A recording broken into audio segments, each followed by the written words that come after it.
Halo, saya Dr. Putu Ayu Winda Wirasutigiri, spesialis radiologi. Kali ini saya akan membahas tentang teknik pemeriksaan ultrasonografi pada lutut. Tapi sebelum kita menuju ke materi, saya harap kalian mau mengisi link pretest di bawah ini. Apa sih ultrasonografi itu? Ultrasonografi merupakan metode pemeriksaan yang menggunakan gelombang suara ultrasonik untuk mengevaluasi jaringan-jaringan dengan mengambil gambaran echo jaringan yang memantulkan gelombang suara. Alat ultrasonografi sendiri bisa dilihat melalui monitor, kemudian layar keyboard, dan juga menggunakan alat probe yang kita tempelkan pada bagian tubuh pasien. Untuk probe sendiri, itu terdiri dari berbagai macam probe. Tapi yang standar ada dua probe, yaitu probe curve atau yang berbentuk cembung, kemudian probe yang linear atau yang permukaannya datar, dan juga ada beberapa probe tambahan seperti probe sektoral, probe hockey stick, kemudian transvaginal, dan juga probe transrektal. Berhubung kita ada di masa pandemi COVID, jadi sebelum melakukan pemeriksaan ultrasonografi, kita harus memikirkan universal precaution. Apa sih universal precaution itu?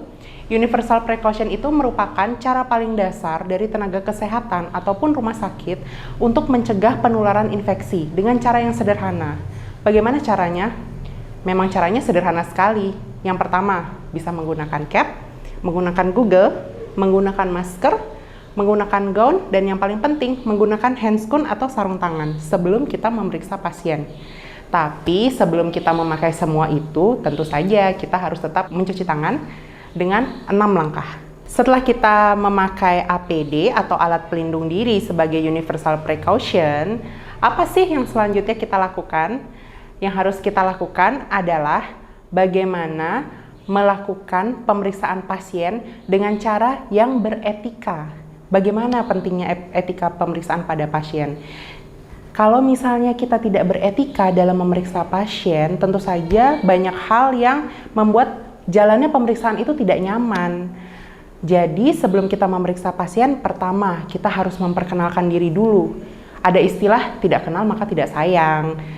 Jadi kita harus memperkenalkan diri kepada pasien sehingga kita bisa menciptakan hubungan yang baik dan kita dengan pasien bisa berkomunikasi dengan baik.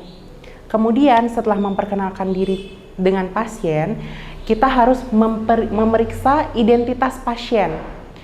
Pertama, kita harus mencocokkan nama pasien. Benar nggak sih nama pasiennya sesuai dengan lembar rekam medis. Kemudian yang kedua, kita bisa cek tanggal lahir. Kita bisa tanyakan tanggal lahir pasiennya langsung. Kali-kali aja kita mau ngasih kado buat pasiennya kan. Kemudian setelah kita mencocokkan identitas pasien, kita bisa dengan sopan memposisikan pasien. Jadi tidak langsung pasiennya kita suruh-suruh dengan cara yang kasar ya. Kita bisa memposisikan pasien dengan cara yang sopan. Misalnya, permisi, maaf Bapak, Ibu, bisa tiduran dulu. Permisi, saya tekuk kakinya, seperti itu. Jadi pasien bisa dengan nyaman melakukan pemeriksaan dengan kita. Bagaimana sih teknik pemeriksaan pada USG lutut? Jadi USG lutut itu dilakukan pada 4 kompartemen. Yang pertama, kompartemen anterior, kemudian kompartemen medial, kompartemen lateral, dan kompartemen posterior. Pada kompartemen anterior, kita memposisikan pasien pada posisi supine atau berbaring. Kemudian lutut ditekuk sebesar 20-30 derajat. Kenapa lututnya harus ditekuk? Karena dengan ditekuk kita dapat memvisualisasikan bagian-bagian lutut yang tersembunyi dengan lebih baik. Kemudian pada kompartemen medial kita harus mengeksorotasikan hip sehingga lutut akan mengarah ke lateral dan bagian medial dari lutut akan terpapar dengan baik. Untuk kompartemen lateral, kita akan melakukan hal yang sebaliknya. Jadi kita akan mengendorotasikan hip sehingga lutut akan mengarah ke medial dan bagian lateral akan terpapar dengan baik. Bagaimana dengan bagian posterior? Kalau pada bagian posterior tentu saja pasiennya harus pronasi atau tengkurap. Tidak mungkin kita melakukan USG pada bagian posterior sementara pasiennya berbaring terlentang. Apa saja sih yang harus kita evaluasi pada masing-masing kompartemen ini? Pada kompartemen anterior, kita bisa mengevaluasi quadriceps tendon, prefemoral fat pad, suprapatellar bursa, patellar tendon, ovas fat pad, superficial dan deep infrapatellar bursa, serta trochlear cartilage. Pada kompartemen medial, kita bisa melihat MCL, tendon pes anserin, dan meniscus medialis. Sedangkan pada kompartemen lateral, kita bisa mengevaluasi LCL, iliotibial band, dan tendon biceps femoris. Pada kompartemen posterior, kita bisa melihat satu struktur, yaitu Baker cyst pada kondisi-kondisi tertentu. Nah, setelah kita mengetahui kompartemen apa saja yang dievaluasi, bagaimana sih mendapatkan kualitas gambar yang baik pada USG lutut ini? Yang pertama, tentu saja posisi pasien harus sesuai. Untuk membuka semua struktur yang mau kita evaluasi, pasien harus diposisikan dengan benar sesuai dengan posisi anatomisnya. Setelah itu, kita bisa memilih program yang sesuai pada alat USG dan menggunakan probe yang sesuai. Program untuk USG muskuloskeletal ini ada banyak, tapi yang umumnya dipakai adalah muskuloskeletal yang general. Kemudian kita menggunakan probe yang linear dengan frekuensi optimal adalah 12 MHz. Setelah itu apa yang kita lakukan? Selanjutnya saat USG kita harus bisa mengatur kedalaman atau depth, kemudian fokusnya, kemudian brightness dari gambar ultrasonografi tersebut. Setelah itu, hasil yang sudah kita print out, tidak boleh kita lupakan juga harus ada marker anatomi supaya jangan terbalik, kanan jadi kiri, atas jadi bawah. Oke, selanjutnya kita tonton video tutorial. Selamat pagi, saya Dr. Putu Ayu Winawira Sutijiri, spesialis radiologi. Pagi ini kita akan melakukan pemeriksaan ultrasonografi muskuloskeletal, yaitu pemeriksaan pada bagian lutut. Pemeriksaan ultrasonografi muskuloskeletal merupakan pemeriksaan yang relatif mudah dijangkau selain pemeriksaan radiologi konvensional, terutama untuk rumah sakit perifer di mana pemeriksaan canggih seperti CT scan dan MRI sulit untuk didapatkan. Pemeriksaan ultrasonografi muskuloskeletal bisa dilakukan untuk sendi-sendi besar yaitu bahu, lutut, dan juga pergelangan kaki. Fungsi dari pemeriksaan ultrasonografi muskuloskeletal ini sendiri bisa untuk mengevaluasi kondisi normal dari sendi-sendi besar dan juga proses trauma dan juga proses infeksi atau inflamasi yang terjadi di daerah sendi-sendi besar. Pemeriksaan ultrasonografi muskuloskeletal ini merupakan kompetensi dari seorang dokter spesialis radiologi yang pada program studi pendidikan radiologi Universitas Udayana masuk ke dalam rencana pembelajaran semester. Untuk pemeriksaan ultrasonografi pada muskuloskeletal, kita menggunakan alat ultrasonografi dengan probe linear seperti ini dengan frekuensi yang optimal adalah 12 MHz. Langkah pertama sebelum memulai pemeriksaan ultrasonografi muskuloskeletal, kita harus mencocokkan data pasien yang ada pada lembar permintaan dan meng-cross-check ke pasien langsung. Selamat pagi Pak, saya Dr. Linda. Saya boleh cross-check datanya Bapak dulu ya? Oke, Bapak bisa disebutkan namanya?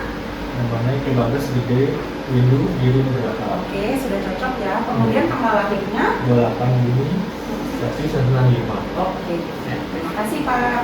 Pemeriksaan USG muskuloskeletal pada lutut dilakukan dengan memeriksa 4 kompartemen, yaitu kompartemen anterior, kompartemen lateral, medial, kemudian kompartemen posterior. Pemeriksaan pertama pada kompartemen anterior, kita akan memposisikan pasien dengan menekuk lutut sebesar 20-30 derajat. Bapak permisi ya, saya mulai pemeriksaannya. Oke, stop. Pada kompartemen anterior, kita akan memeriksa suprapatellar recess. Pada suprapatellar recess, kita akan meletakkan probe pada long axis yang sejajar dengan quadriceps tendon. Quadriceps tendon berinsersi pada os patella dan merupakan gabungan dari tendon musculus vastus intermedius, vastus lateralis, vastus medius, dan rectus femoris. Pada area yang lebih dalam dari tendon quadriceps, kita bisa menemukan prefemoral fat pad.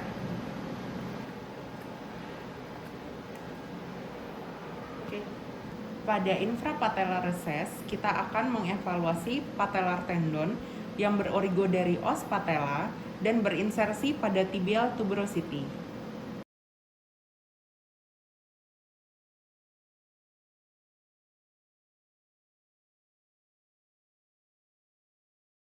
Di area yang lebih dalam dari patellar tendon, kita bisa melihat Hovas fat pad.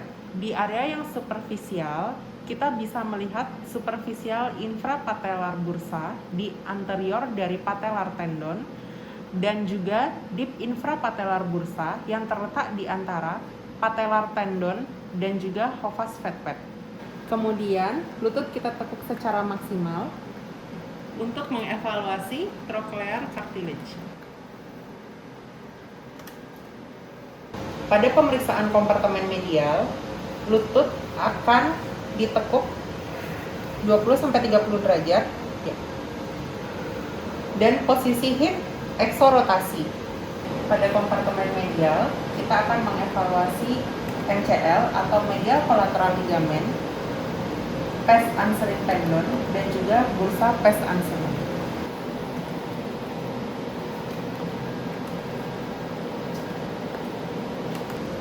Tendon pes anserin merupakan gabungan dari musculus sartorius, gracilis, dan semitendinosus. Untuk mengevaluasi pes anserin tendon, probe digerakkan lebih ke inferior.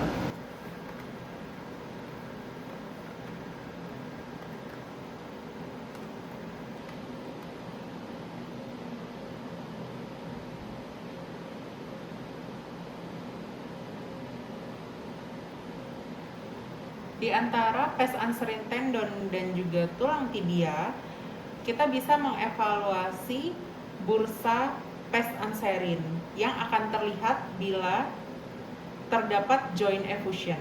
Pada kompartemen lateral, pemeriksaan dilakukan dengan mengendorotasikan area hip sehingga lutut berputar sedikit ke medial. Untuk mengevaluasi kompartemen lateral, kita mengidentifikasi gerdis tubercle, di mana di situ merupakan perlekatan dari iliotibial band, yang bila kita teruskan semakin ke atas akan menjadi tensor fasciolata.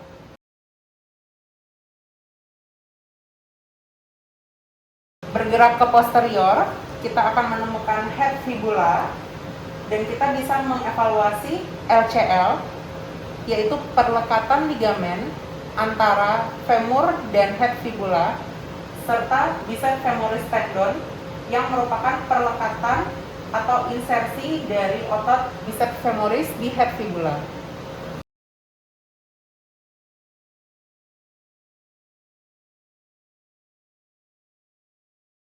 Pada kompartemen posterior, pasien diposisikan pronasi, kemudian kita mengevaluasi area bursa yang ada di antara medial head dari gastrocnemius dan juga musculus semimembranosus.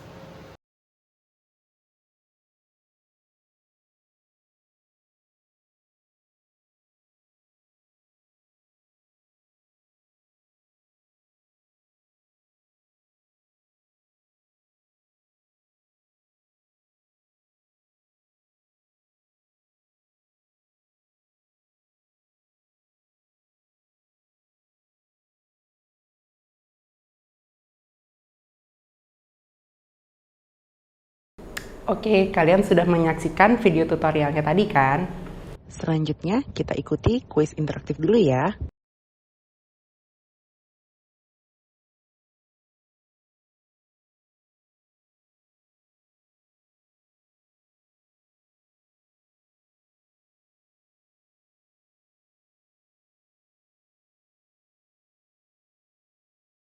Sekian presentasi dari saya. Kalau misalnya ada pertanyaan, bisa ditulis di kolom komentar ya. Terima kasih. Jangan lupa untuk mengisi link post test berikut ini.